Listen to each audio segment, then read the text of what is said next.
এগুলো হচ্ছে এগুলো হচ্ছে পাইন্না কচু বলে আমাদের চট্টগ্রামের আঞ্চলিক ভাষায়। খুব ভালো একটি সবজি এটা। এটা একটা সবজি অনেক কাজে লাগে। এটা প্রথমে তোমার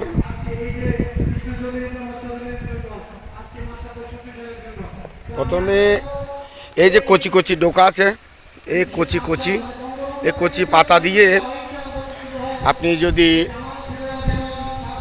এটা হচ্ছে কচু গাছ, এই কচু শাক রান্না করলে ভিটামিন এর অভাব পূর্ণ করে। কচু শাক যদি আপনি সপ্তাহে একবার করে খান তাহলে আপনার কখনো চোখের প্রবলেম হবে না। একদম বৃদ্ধ বয়সে আপনার চোখের জ্যোতি যাবে না। এই একটা গাছ অনেক কাজে লাগে। খুব সুন্দর যিনি এই চাষটা করেছেন, এই একটি এরিয়া জুড়ে খুব সুন্দর চাষ করেছেন, খুব সুন্দর কচু হয়েছে এখন দেখা যাচ্ছে। তাহলে এই কচিগুলো দিয়ে কচু শাক রান্না করা যায়, খুব দারুণ। এটা আপনার ইলিশ মাছের মাথা দিয়ে, তারপর এমনি নিরামিষও করা যায়, আপনার ওই যে ডাল টাল দিয়ে খুব ভালো হয় কচু শাক, খুব মজাদার খাবার। আরেকটা বিষয় হচ্ছে এর যে কতগুলো ফুল উঠে, এই কচু শাকে কতগুলো ফুল উঠে, ওগুলোকে আমরা আঞ্চলিক ভাষায় পোপা বলে থাকি। পোপা এখনও উঠে নাই, ওই পোপাগুলোর তরকারি অনেক স্বাদ। আর এইটার এই কচুর আরেকটা খুবই দামি এবং খুবই সুস্বাদু, যেটা আমরা লতি বলি আঞ্চলিক ভাষায়। এই যে কচুর দুইটা লতি দেখা যাচ্ছে, একটা লতি দেখা যাচ্ছে এবার বেরিয়েছে চিকন করে, এখানে একটা আছে, এটার মধ্যে দুইটা বেরিয়েছে, ওইটার মধ্যে একটা বেরিয়েছে চিকন।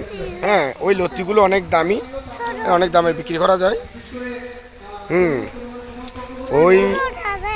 ওই লতিগুলো দিয়ে, কচুর এই লতিগুলো দিয়ে যদি ইচা মাছ দিয়ে, চিংড়ি দিয়ে ভালো করে রান্না করা হয়, খুব সুস্বাদু। তারপরে এরপরে আসতেছে যে আপনার এই যে বড় বড় ডোকাগুলা, বড় এই যে কাণ্ডগুলো আছে কচু গাছের, ওই কাণ্ডগুলো দিয়ে একটা সবজি করা যায়, এটাও অনেক স্বাদ। তারপর একদম সর্বশেষ হচ্ছে কচুগুলো দিয়ে আপনি অনেক বিভিন্ন প্রকার তরকারি রাঁধতে পারেন, আমিষ নিরামিষ সব ধরনের তরকারিতে খাওয়া যায়। খুব উপকারী একটি গাছ এই সবজি গাছটা। অন্যান্য সবজি গাছ চাইতে এই সবজি গাছের গুরুত্ব বেশি, এবং এই সবজি গাছ দিয়ে অনেকগুলো আইটেম তৈরি করা যায় এই কচু গাছ দিয়ে।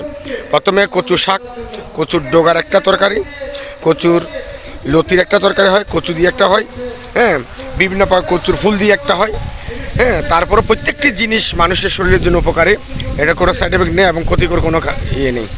অনেক ধন্যবাদ। সবাই এই কচু চাষ করবেন এবং এগুলো খাবেন, শরীরের জন্য বিশেষ উপকারী।